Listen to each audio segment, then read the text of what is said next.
నమస్తే victory time astronumerology కార్యక్రమానికి స్వాగతం.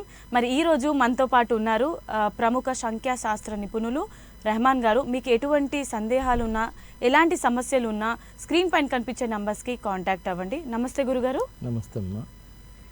ముందుగా మీరు ఏ శాస్త్రాలు ఉపయోగిస్తారు గురుగారు? నేను వచ్చి ఫస్ట్ ఆస్ట్రాలజీ చూస్తానమ్మా.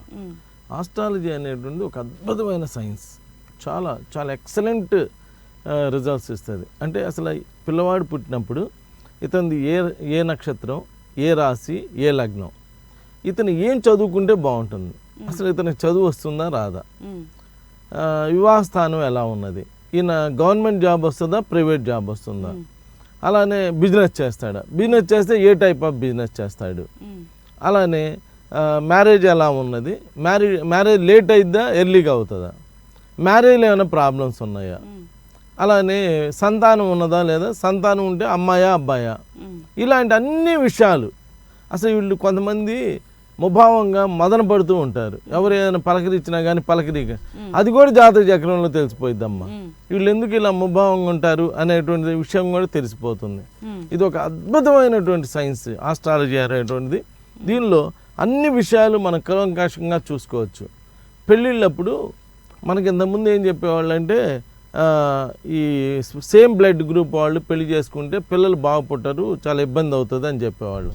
అలా ఆస్ట్రాలజీలోనే అది సేమ్ బ్లడ్ గ్రూప్ వాళ్ళ కాదా తెలిసిపోయింది. సేమ్ బ్లడ్ గ్రూప్ అంటే ఇన్ ద సెన్స్ ఏంటంటే నాడి ఉంటుంది, ఏ నాడి, ఇద్దరు భార్యాభర్త ఇద్దరు సేమ్ నాడి అనుకోమ్మా, పిల్లలు మైండ్ మెచ్యూర్ కానీ పిల్లలు పుడతారు, డిస్టర్బ్డ్ పిల్లలు పుడతారు, ఇబ్బందిగా ఉంటుంది. అదే నాడి మారితే అంటే బ్లడ్ మారినట్టు, అప్పుడు మంచి పిల్లలు పుడతారు. ఇలాంటివన్నీ పెళ్లి సంబంధాలప్పుడు అవన్నీ కూడా చూసుకోవడానికి ఇవన్నీ ఒక మంచి గైడ్ లైన్స్ అమ్మ. అంటే ఇదే జీవితం కాదు, ప్రతి ఒక్కరు ఇంక జాతకం మీదే బతకాలని కాదు నేను అనేది, మంచి గైడ్ లైన్స్కి ఉపయోగపడుతుంది. ఏదైనా ముఖ్యమైన కార్యం చేసుకునేటప్పుడు ఈ ఆస్ట్రాలజీ చూపించుకొని ఏ విధమైన జాగ్రత్తలు తీసుకోవాలి. ఇప్పుడు నిన్న రేపు సోమవారం ఒక అతను ఫారెన్ వెళ్తున్నాడు చదువుకోవటానికి. నా దగ్గరికి వచ్చి నాకు ఫారెన్ వెళ్ళే అవకాశం ఉందా లేదా అంటే, ఫలానప్పుడు ఫారెన్ వెళ్తాం అని చెప్పాను. సో రేపు మండే ఫారెన్ వెళ్తున్నాడు.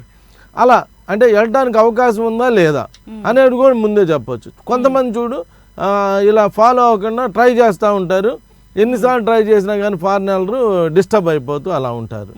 అందువలన ఇవన్నీ విషయాలు తెలుసుకొని చేసుకుంటే, ముందే గైడ్ లైన్స్ తీసుకొని చేసుకుంటే, ఏదన్నా ఇబ్బంది ఉందని ఫారెన్ వెళ్ళే అవకాశం ఉంది కానీ ఇబ్బంది ఉందనుకోమ్మా, అప్పుడు ఏం చేయొచ్చు, ఏమైనా రెమెడీస్ చేయొచ్చు. అవి కూడా చిన్న చిన్న రెమెడీస్. ఎవరికైనా వికలాంగులకి కాస్త భోజనం పెట్టామనుకో, వాడు ఏం చేస్తాడు, అయ్యా ఇవాళ నా కడుపు నింపారు ఎవరో కానీ వీళ్ళ కుటుంబం అంతా ఆనందంగా ఉండాలని ఆశీర్వదిస్తాడు. ఆశీర్వాదం చిన్న చిన్న సమస్యల నుంచి బయటపడిపోవటానికి కూడా అవకాశం ఉంటుంది. ఇలా నేను ఆస్ట్రాలజీ చూస్తాను.